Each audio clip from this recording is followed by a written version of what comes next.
सर्वादूर जो भाई और माँ मैंने एक महान नाम यज्ञ जोगान देइछन्ति परिवेशर ग्रामर उपस्थित अनुपस्थित प्रत्येक सार्थिक मंगल परम पिता श्री चरण प्रार्थना करे। सुंदर भाव भजन कोरस उदंड कीर्तन ताले ताले आम प्रत्येक हजि जाइथिले मजि जाइथिले श्री श्री ठाकुर श्री चरण रे तत्परे सत्संगर बरण्य सपतिरीति मंगू भाई ठाकुर लीलार कथा आम समस्ते शुणुले। आपण मान समस्त विज्ञ प्राज्ञ आपण मान भली भक्त मान संगे मिशिबार सत्संगे मो सुजोग पाई निजक धन्य मन करे। सेदिन एभली गोटे सत्संग होछि आज तो जाजपुर रे सेदिन होता कटक रे कटक टिके कंजेस्टेड जगह बहुत संकीर्ण और स्वल्प गोटे ड्रेन उपर एमती ठाकुर को सुंदर भाव में पुष्प सुशोभित कर बसाई सेदिन से कटकर सत्संगटी परिचालना करुले सत्संगर बरेण्य सप्रतिनिधि कालीचरण भौमिक कालीपद भौमिक जिते ड्रेन दुर्गंध आसुता है सेंटेड धूप सब चारिपटे लगे दिया होता है ड्रेन ऊपर ना सजा ठाकुर खाई सत्संग सरला प्रसाद सेवन कर प्रत्येक स्वगृह को प्रत्यावर्तन कले तार किछि दिन परे सप्रतिनिधि कालीपद भौमिक दा जे सत्संग सदन परिचालना करुले से आश्रम जाइछन्ति श्री श्री ठाकुर नाट्यमंडप बसी कालीपदा जाई श्री श्री ठाकुर को आंठू मारिकी प्रणाम कर ठाकुर कहते वो कालीपदा आमाके देन থাকে বসে চলো ও যে দুর্গন্ধ হয়েছে না আমার নাকটা ফেটে যাচ্ছে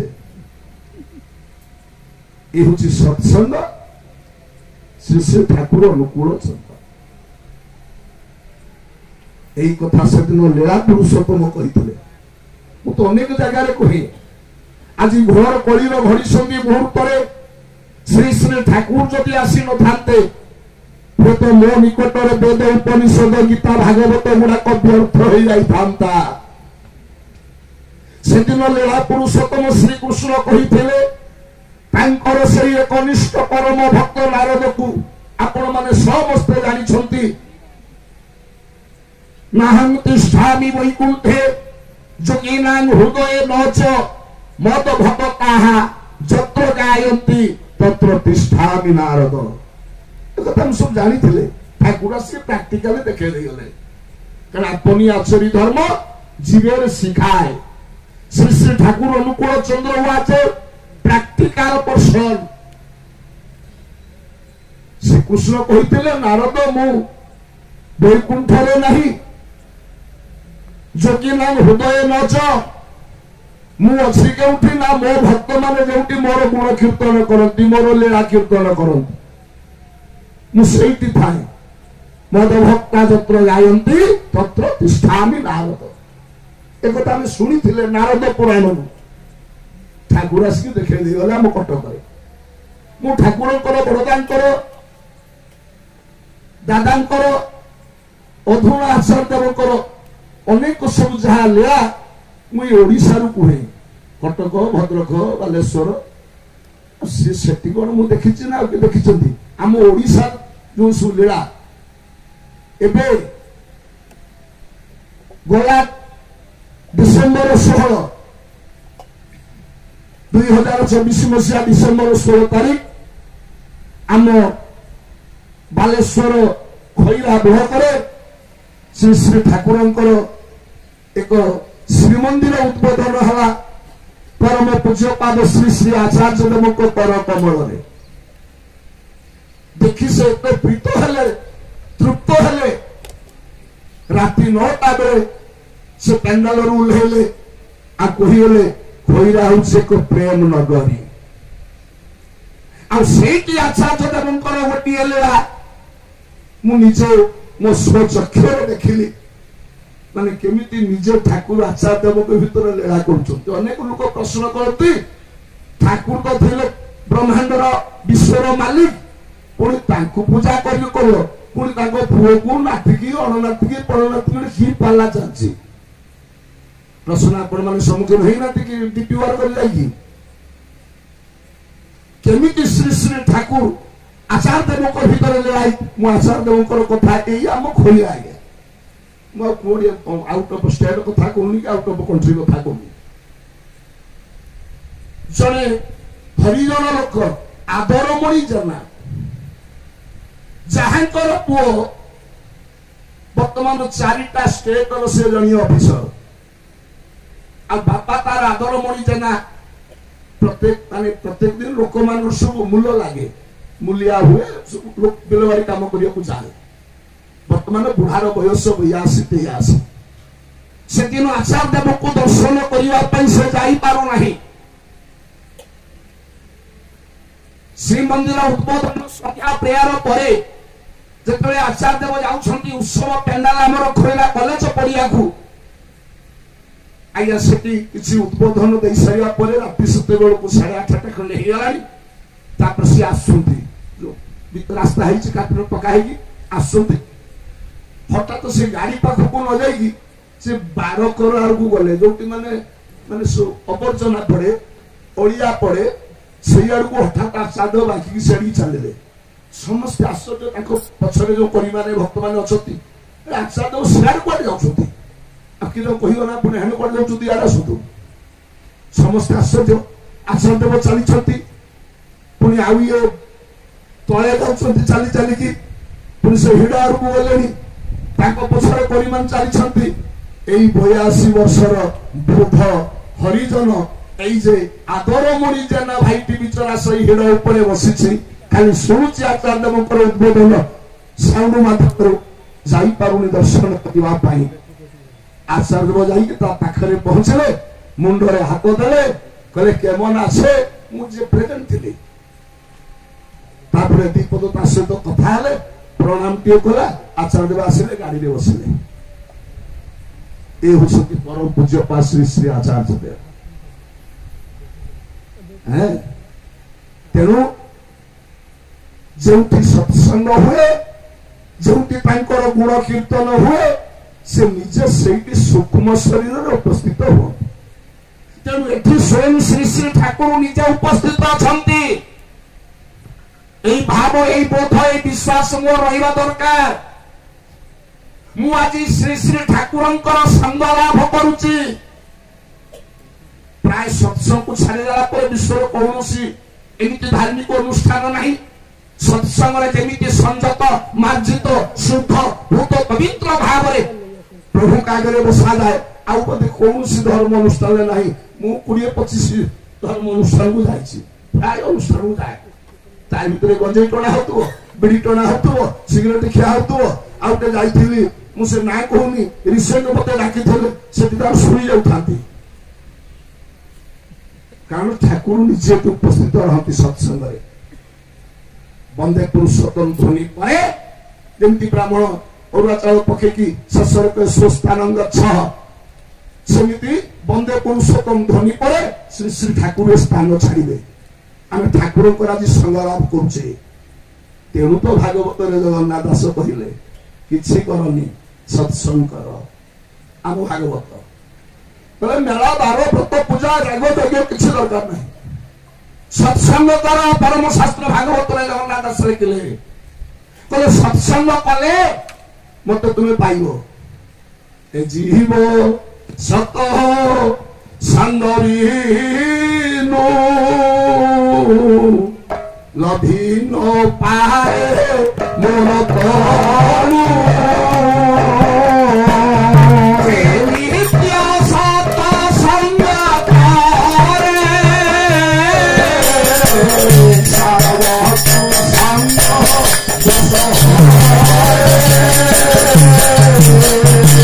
ତେଣୁ ପରମ ଶାସ୍ତ୍ର ଭାଗବତରେ ଜଗନ୍ନାଥ କାଲି ଥିଲା राति 3:30 पेट्रोल छाड़ी तेणु भागवत कहती ए जीव सतसंग दिनु कहीं मनुष्य सत्संग आसो सत्संग आसले मु पाइबी कौन विश्व ब्रह्मांडर बड़ ठाकुर जगन्नाथ महाप्रभु अछंती पूर्ण ब्रह्म दारु ब्रह्म पुणी दीक्षार कौन आवश्यकता अच्छी गुरु ग्रहण करार कौन आवश्यकता अच्छी केते वेद उपनिषद गीता भागवत थिबा स्थले केते देवादेवी थिबा परिस्थले कौन दीक्षा नवाटा सत्संग आसवाटा गुरु ग्रहण करवाटा जीवन एकांत प्रयोजन कि भागवत कहती वेद कहती गीता कहती हाँ हाँ हाँ कले जीव सत्संग बिनु सत्संग बिना साधु संग बिना ये जीव ईश्वर को प्राप्ति हो पार नहीं भागवत कहते कथा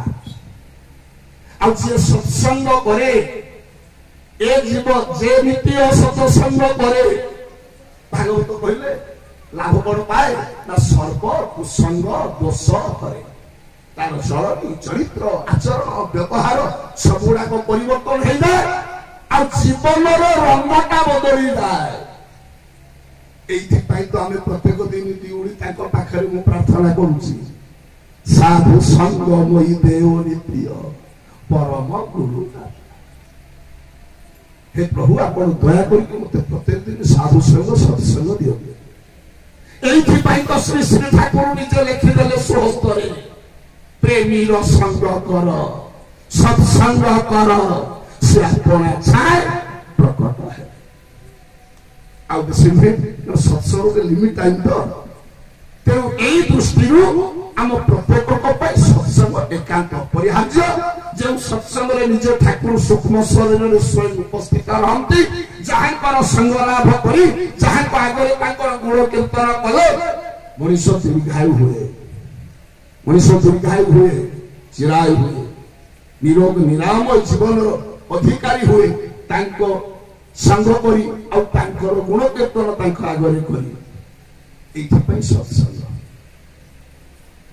सत्संग आसी गोटे जगार पहुंचा बेलू गले सारे ये आप जहाँ कहतु आम गाँ भर किसी मिलनी इन कौन किसी तो दरकार नहीं पुणी कहते नाई नाई आप जहाँ कहतु यही आम नहीं मो गाँ भर किसी मिलनी मुझे आमर केवल पान टे दरकार पान सदा नहीं धरदम आप खाइबे मैंने आउ कौन दरकार आउ सिगरेट फिगरेट से दरकार नहीं आ खाली पान टे तीन चार थर पचारा भय हो पुणी आउ जन कहला सारे गत वर्ष जन आसते किंतु से खोजला बेलू आम पाइलु जो रातिर हैरान हो कष्ट कर 15 किलोमीटर बाटू आसिक नहीं देलु मनुष्य कहला मुझे गाईपारे हरि कथा कहीपर तेणु सत्संग जेहेतु मुझे ग्रहण करू मुझे आसी भल पाइबा दाय कथा गुण कीर्तन करने दाय मुझे 102 किलोमीटर आसी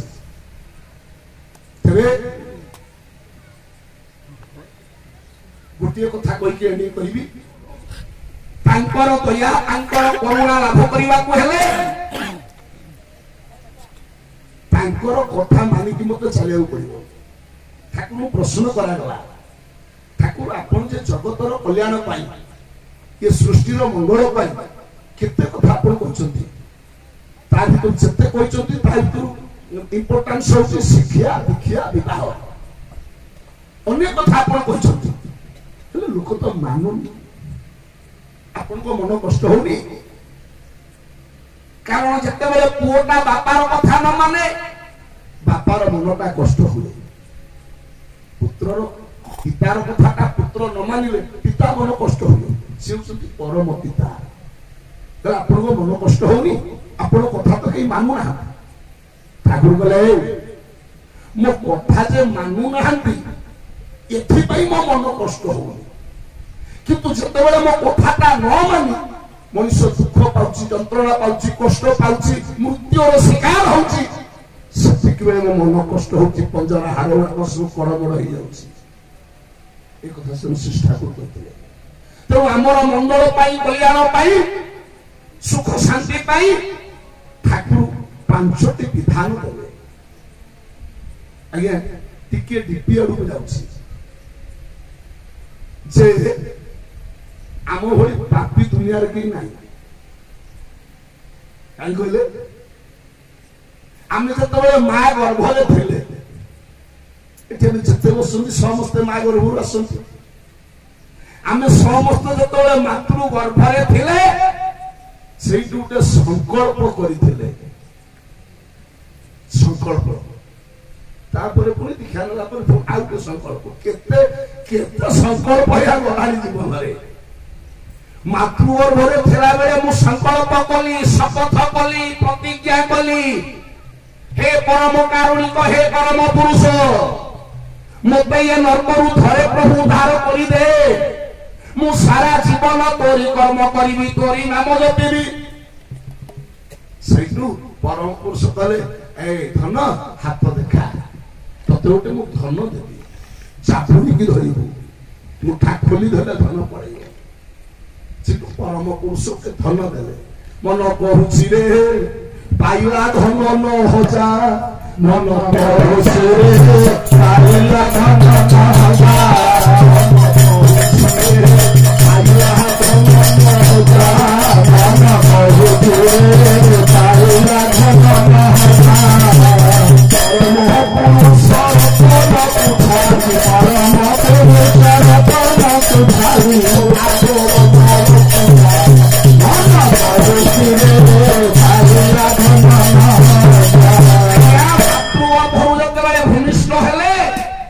धीरे धीरे माया छुईला बड़ हेले बाहली पिला छुआले पद पद बिहाला बैंक बालांस होला कोठा गाड़ी बाड़ी सब हेइला आया धीरे धीरे आया से जो नाम आनी पिलाटा सेति पई जन्म हबार किछि दिन पर्यंत हातटा मुठा करे आया कहि परिबे मां माने काहे कि तुम गर्भरु पिलाटा जन्म हबार किछि दिन हातटा को मुठा करे आ तापर धीरे धीरे से मुठा खुली गला से काहे कि मुठाए ना परम पुरुष जो धन नहीं से ताकू जाबुड़ की धरसी बोले मुठा खोली बोली बापा माल पड़ेगो किंतु धीरे धीरे मुठा खोली गला धन जाको धन पड़ेगा तापर देखिली कोउटी मंगला बाहर छथि कोउटी बियासी बाहर छथि कोउटी कालिका बाहर छथि से तो अरुआ चावल बेलपत्री आनिबी से तो सिंदूर देउरी आनिबी हम पोर चाकरी हेइ जबो मो पो पाई भलो बहुटी मिली जबो से घर मोर दी मोहला को ठाई जबो चलना बेपार तेणु माँ गर्भर कर संकल्प समस्त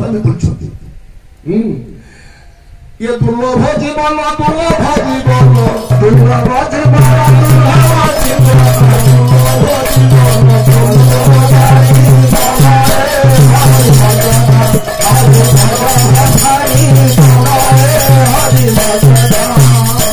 ये मनीष जीवनटा हूँ दुर्लभ जीवन ये समाजर मनुष्य की श्रेष्ठ जीव किंतु ये दुर्लभ जीवन को आम आज अगाड़ी कर व्यर्थ कर मनरे हरि भजन छाड़ी दुर्लभ जीवन कलु अगाड़ी आज ईश्वर भगवान नहांती आम पाखे से प्रभुकर नाम संकीर्तन नहीं तेणु जीवन का व्यर्थ होगला अगाड़ी होगला एक कथा कहले संत कवि भीम रोइया कले मातृ हेरोही जहा थिलु कही मत्यरे पड़ी तू सब गलुरी मातृ गर्भे रही जहा थिलु कही मत्यरे पड़ी सब गलुरी भ्रमो सुमिछ भ्रमो सुमिछ भ्रमो सुमिछ भ्रमो सुमिछ भ्रमो सुमिछ माया रे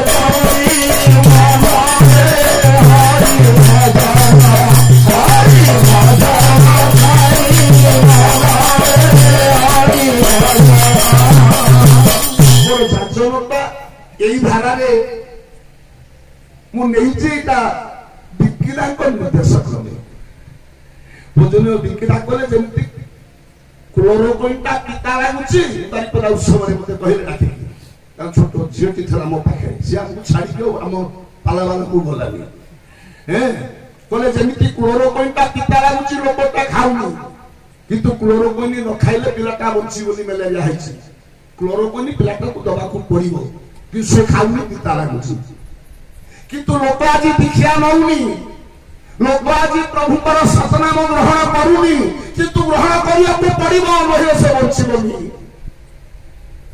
तेणु कदली भितरे क्योंकि रसगोला भितरे जमिति क्लोरोक्विनटा भर्ती करिकी पिलाटा को खइरेले पिलाटा सुस्थ हो जाए रोगरु मुक्ति हो जाए आनंद पाए से भरी तुमको टिके जाचन रे करिया पड़िबो लोक आज डायरेक्टली हरि कथा सुनुनी पुराण काई के लिखा निजे भगवान कृष्ण कहउछ बोले पुराण रे आवश्यकता नथिला मते डायरेक्टली लोक बुझिले जेणु मु लोहिली कारण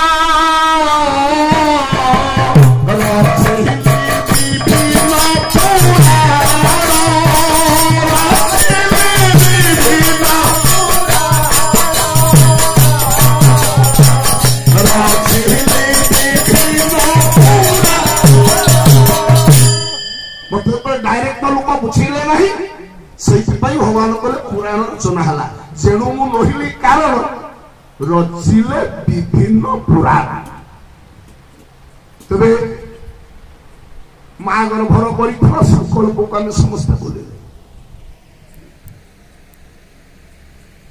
तापरे जाओ जड़े सत्संगी भाई को हाबुड़ पड़े पड़ी जाऊ भल लगे ठाकुर कथा शुणिली मत भल लगे ठाकुर मातृभक्तिर कथा शुणी मु दीक्षा नहीं मोर अष्टम श्रेणी मोर ऋतिक होती डॉक्टर क्षितिश चंद्र राय ननीदा सम्मुति ननी गोपाल चक्रवर्ती सम्मुति से जे पाद कटि जाइए माँ को जब स्कूल जावाक पड़ो ठाकुर किसी प्रतिवाद करना यही कथा शुणिकी मुझे कहली दीक्षा तेणु बंचीवाकू हेले मंगल अधिकारी हवाकू हेले जेमिति मलेरिया छड़ेवाकू हेले क्लोरोक्विन आवश्यकता अछि तेणु मु बंचीवाकू हेले दीर्घायु हवाकू हेले मंगल अधिकारी हवाकू हेले मते दीक्षा नहबो पड़िबो सत्संग सेउ पड़िबो सतनाम प्राप्ति होबाकू पड़िबो आ किछि नै आ जागो यज्ञ कथा किछि शास्त्र नाही ना कौन से वेद उपनिषद गीता भागवत नहीं पढ़ी तुम यज्ञ कर मुक्ति हो ना आपन जदि कहीं कहीं प्रश्न थाए सत्संग ओभर पर मते प्रश्न कर पारबो परम शास्त्र भागवत में सुंदर भाव लिखा है ये यज्ञ थला को जुग पाई तपस्या थला को जुग पाई घंटा बसी प्रभु को पादरे फूल चंदन दे के पूजा करके माला गड़े बाट थला को जुग पाई तोना कोली पाई नै सत्य तपस्या मूल भागवत एकादश स्कंद तृतीय अध्याय 123 पृष्ठा पुराना प्रिंटिंग कहले सत्य तपस्या मूल त्रेतारे यज्ञटी सफल द्वापरे चरण पूजन कलिरे नाम संकीर्तन तेणु ठाकुर कहले सदगुरु शरणापन्न हुआ सत नाम को मनन कर सत्संग आश्रय ग्रहण कर मु निश्चय करी कहूँ तुमर जो उन्नयन डेभलप बोली चित्कार कर तुमर उन्नयन पर तुमको भाविक पड़ो ना तेणु धर्मटा तो कड़ा जब बुझीपारे सब लोक मान धारणा रहीगला धर्म से चंदन चितारे से रुद्राक्ष माଳରେ से दाढ़ी जटा भितर आ केवल सप्ताह गोटे दिन गुरुवार से धड़ा शाढ़ी पिंधिकी मंदिर को जा भितर यार भितर धर्मटा कौन सीमाबद्ध करदे ठाकुर गले कहले ठाकुर लिखिदे सत्यानुसार साधु साजना साधु हवा को चेष्टा कर काली एकदम से बात कला आलोचना कर साधु साजना साधु हवा को चेष्टा कर मुझे ठाकुर कहवा भूल हो पारि था ना प्रिंटिंग मिस्टेक होता है पचाली खेती हाई स्कूल स्टूडेंट पंडित ठाकुर भूल लगी भाई टाण लोक भाई केमी लिखिले साधु साज नहीं साधु हवा को चेष्टा कर कि दाढ़ी न छाड़े मत ये समाज कहब ना मु साधु मु रुद्राक्ष माला न पकई गेरुआ न पिंधले मत समाज कहब साधु ଆପଣ କହୁଛନ୍ତି ଆପଣ ଠାକୁର କହିଲେ ସାଧୁ ସାଜ ନାହିଁ, ସାଧୁ ହବାକୁ ଚେଷ୍ଟା କର। କିଏ ବୋହେଲେ ବାବାଜୀ ବ୍ରହ୍ମରେ ନହେଲେ ରାଜି, କିଏ ବୋହେଲେ ବାବାଜୀ। ଦେଖନ୍ତୁ ଧର୍ମଟା ଆଜି ଆମେ କାହା ଭିତରେ ରଖିଛନ୍ତି, ଆମେ ଧର୍ମଟା ଆଜି ରଖିଛନ୍ତି କୋଉଠି? ଏ ପର୍ଯ୍ୟନ୍ତ ଆମେ ଧର୍ମର ଅର୍ଥ କଣ ବୁଝିଲେ ନା? କିଏ ବୋହେଲେ ବାବାଜୀ ବ୍ରହ୍ମରେ ନହେଲେ ରାଜି, କିଏ ବୋହେଲେ ବାବାଜୀ ବ୍ରହ୍ମରେ ନହେଲେ ରାଜି। ସିନା ଧୋକାବାଜି ଇচ্ছে ସିନା ଧୋକାବାଜି ତା ଚୈତ ନସାରି, କିଏ ବୋହେଲେ ବାବାଜୀ ବ୍ରହ୍ମରେ ନହେଲେ ରାଜି। ଠାକୁର ତ ଠିକ ଲେଖିଥିଲେ ଆଉ କହିଲେ ସାଧୁ ସାଜ ନାହିଁ, ଆଉ ସାଧୁ ହବାକୁ ଚେଷ୍ଟା କର। ତାହେଲେ ହବା କେମିତି? ଚଳନୀରେ, ଚରିତ୍ରରେ, ଆଚରଣରେ, ବ୍ୟବହାରରେ ଭଲ ପାଇବା ଭିତର ଦେଇ ମୋ ଭିତରେ ଯେମିତି ସାଧୁତା ଫୁଟୁଥିବ। ପୁଣି ଦେଖିଲା ବେଳକୁ ଠାକୁର ଯୋଉ କଥା କହିଲେ ସେଇ କଥା ପରାଶର ସହିତା। ସାଧୁଙ୍କର ଗୋଟେ ଆଇଡେଣ୍ଟି କାର୍ଡ ଅଛି। ଆପଣ ଯାହାକୁ ପରେ ତାକୁ ସାଧୁ କହିକି ଆଜ୍ଞା ଡାକି ଆଣିକି ତା ସେବା କରିବେନି। ଭାଗବତ ଲେଖିଦେଇଛି ତ, ଏ ଜୀବ ସାଧୁ ସଙ୍ଗ ବିନ୍ଦୁ ଲଭି ନପାରେ ମୋର ତନୁ। ତେଣୁ ଯାହାକୁ ପାରେ ତାକୁ ଆପଣ ସାଧୁ ଭାବିବେନି, ତାହେଲେ ଠକିଯିବେ। ସାଧୁ ଯେ ମଳୟ ପବନ କାଷ୍ଠକୁ କରଇ ଚନ୍ଦନ, ଏ କଥା ଭାଗବତରେ ଅଛି। ସାଧୁ କିଏ? ଯଦି ସାଧୁ କିଏ ଆମେ ଜାଣିଥାନ୍ତେ ଆଜି ସାଧୁ ଗୁଡାକ ସବୁ ଜେଲକୁ ଯାଇଥାନ୍ତେ ନା? ତାଙ୍କ ଭକ୍ତ ମାନଙ୍କ ଏହି ଅବସ୍ଥା ହେଇଥାନ୍ତା। ଚିଟଫଣ୍ଡ ଫଣ୍ଡ ଚିଟଫଣ୍ଡ ସଂସ୍ଥା। ଆମ ସାଧୁ କିଏ? ପରାଶର କହିଲେ ଯିଏ ସାଧୁ ତାର 10ଟା ଲକ୍ଷଣ ଥିବ, ତାରି ସଙ୍ଗ କରିବାକୁ ପଡିବ, ତେବେ ଯାଇକି ବଞ୍ଚିବୁ ରହିଲେ। ତାହେଲେ ସାଧୁ କିଏ? ତାର 10ଟା ଲକ୍ଷଣ କଣ? ତା ଆଇ କାର୍ଡ ଲେଖିବି। ଅକ୍ରୋଧ ବୈରାଗ୍ୟ ଜିତେନ୍ଦ୍ରିୟାଣ କ୍ଷମା ଦୟା ସର୍ବଜନ ପ୍ରିୟଞ୍ଚ ନିର୍ଲୋଭଦାନ ଭୟ ଶୋକହୀନଞ୍ଚ ସାଧୁସ୍ୟ ପ୍ରମାଣ 10 ଲକ୍ଷଣ। এটা ମୁଁ ଟିଭି ପାଲାରେ 4 ଥର କହିଲିଣି କମେଣ୍ଟ ପାଇଁ। ଏବେ ତ ପାଲା 4 ଥର, ଦୋଳ ପରେ 4 ଥର, ପୁଣି 6-7 ଦିନ ତଳେ 4 ଥର। ପ୍ରଥମ ଲକ୍ଷଣ ଅକ୍ରୋଧ। ଠାକୁର ସତ୍ୟ ନୌକାରେ ପ୍ରଥମେ ଲେଖିଲେ ମୁଁ ଅକ୍ରୋଧୀ। ଆର ଜ୍ୱଳନ୍ତ ଉଦାହରଣ ହଉଛନ୍ତି ଶ୍ରୀ ଶ୍ରୀ ଠାକୁର। ଅକ୍ରୋଧ, ବୈରାଗ୍ୟ, ଜିତେନ୍ଦ୍ରିୟାଣ ଏକାଦଶ ଇନ୍ଦ୍ରିୟକୁ ଯିଏ ଜୟ କରିଥିବ ସେ କେଉଁ କଣ ଜିନିଷ ଦେଖିଲେ ଯେମିତି ନେଇକି ହୋଟେଲ ଢାବାକୁ ନେଇ ପଳେଇ ଯାଉନଥିବ। ଅକ୍ରୋଧ, ବୈରାଗ୍ୟ, ଜିତେନ୍ଦ୍ରିୟାଣ କ୍ଷମା ଗୁଣ ଥିବ, ଦୟା ଭାବ ଥିବ, ସମସ୍ତଙ୍କୁ ଭଲ ପାଉଥିବ। ଛେଳି କୁକୁର ମାଙ୍କଡ ବିଲେଇ ଗଛ ତରୁଲତା ସମସ୍ତଙ୍କୁ ସେ ଭଲ ପାଉଥିବ। ଗୋଟେ ଗଛର ଡାଳ ସେଦିନ କାଟି ଦିଆଯାଇଛି ଆଶ୍ରମରେ ଏଇ ଯିବା ଆସିବା ଅସୁବିଧା ଯୋଗୁଁ। ଏ କଥା ଯେତେବେଳେ ଠାକୁରଙ୍କ କାନକୁ ଆସିଲା, ସେ ଗଛର ଡାଳଟା କାଟି ଦିଆଯାଇଛି। ଗୋଟେ 22 ବର୍ଷର ପୁଅ ମରିଗଲେ ଯେମିତି ତାର ମାଟା କାନ୍ଦେ, ଠାକୁର ସେମିତି କାନ୍ଦୁଛନ୍ତି ସେଇ ଗଛ ଡାଳକୁ ଧରିକି। ଏ ହଉଛନ୍ତି ଶ୍ରୀ ଶ୍ରୀ ଠାକୁର ଅନୁକୂଳ ଚନ୍ଦ୍ର। এইথিপাই সে কেবল প্রেমময় নুহতি, পরম প্রেমময়। পরম প্রেমময়। গোটে গছকু সে কেমিতি ভাল পাউଥିଲେ।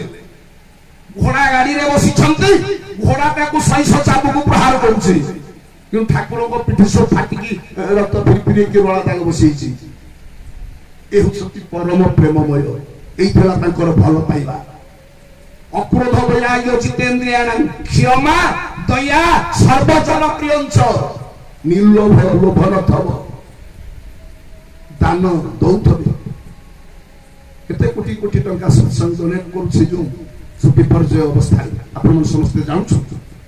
ଅକ୍ରୋଧ, ବୈରାଗ୍ୟ, ଜିତେନ୍ଦ୍ରିୟାଣ କ୍ଷମା ଦୟା ସର୍ବଜନ ପ୍ରିୟଞ୍ଚ ନିର୍ଲୋଭ ଦାନ ଭୟ ଶୋକହୀନଞ୍ଚ।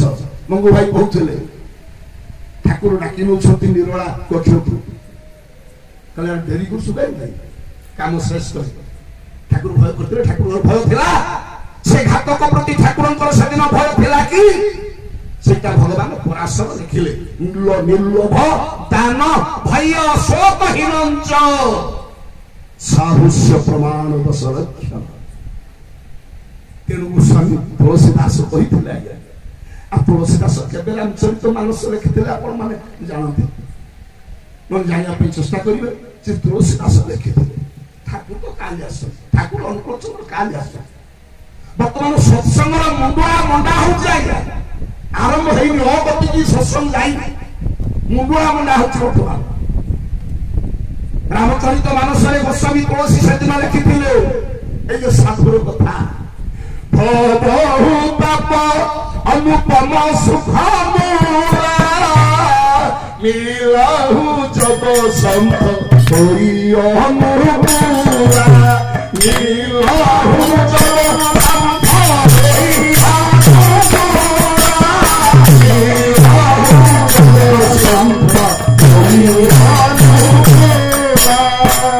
गोस्वामी तुलसी रामचरित मानस लिखि दे गले घोर कलिर घड़ी संधि मुहूर्त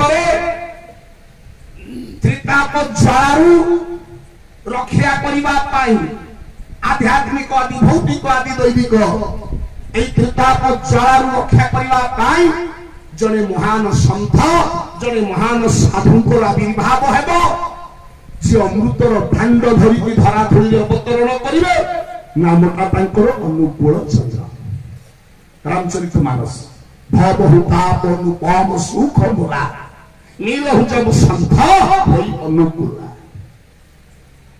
आउ आज मर्यादा पुरुषोत्तम प्रभु श्रीरामंकर आविर्भाव तिथि रामचंद्र हेले मर्यादा पुरुषोत्तम श्रीकृष्ण हेले लीला पुरुषोत्तम ये किए इनको युग पुरुषोत्तम बोली सर्टिफिकेट किए दादा किए दे जाइए ठाकुर अनुकूल चंद्र युग पुरुषोत्तम ये सर्टिफिकेट से जन्म हबार अनेक दिन आगुरी मिली जान तो ठाकुर अनुकूल चंद्र के हूँ ठाकुर अनुकूल चंद्र ठाकुर धरावतरण है 137 वर्ष है किंतु 610 वर्ष तले से सर्टिफिकेट पाइते युग पुरुषोत्तम है देखो तो ठाकुर अनुकूल चंद्र किए आपणकर पंचसखा मध्य महापुरुष अच्युतानंद दास नेमाल मठर महंत से लिखिं तालपुथी कौन लिखिले कले लीला चली कीर्ति रही अनुकूल नाम धरी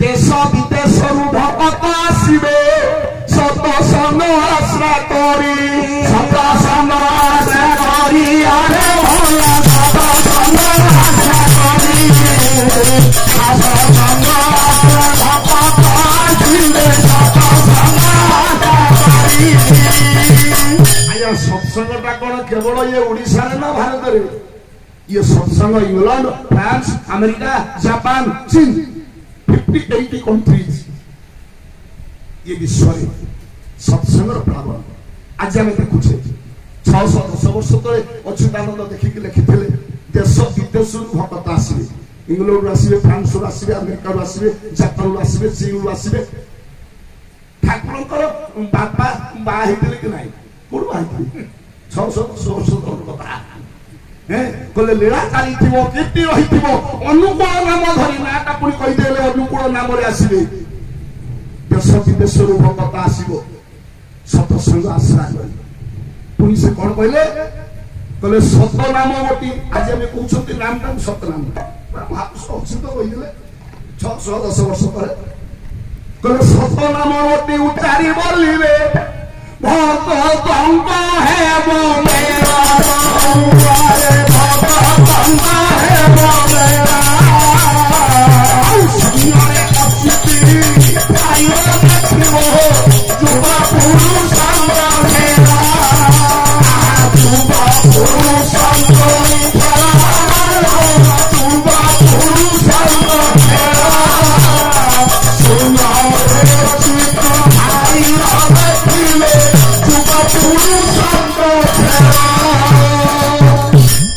युग पुरुष तम बोलिए किए कहला महापुरुष अच्युत कहले 610 वर्ष तले ठाकुर जन्म हो 137 वर्ष बापा गुसाप गुसाप भी बाहर हो कि जन्म हो देख भविष्य माइकाकार द्रष्टा पुरुष पंचसखारू महापुरुष अच्युत केमिति स्वर्ण अक्षर लिखि जाइते सत्य सत्य आगे नाम आसे जुगे जुगे सत्य कौन त्रेता कौन तापर कौन कई कौन आगे नाम आसे तापरे नामी आसुची ए होती श्री श्री ठाकुर कहते तेरे आपण मत ताकू तमे बुझी परिवानी ताकू केवल जदि आम अनुसरण करके चलवा आमर उजड़ी जाऊा तेल ऋणर संसार गोटे वैकुंठ हो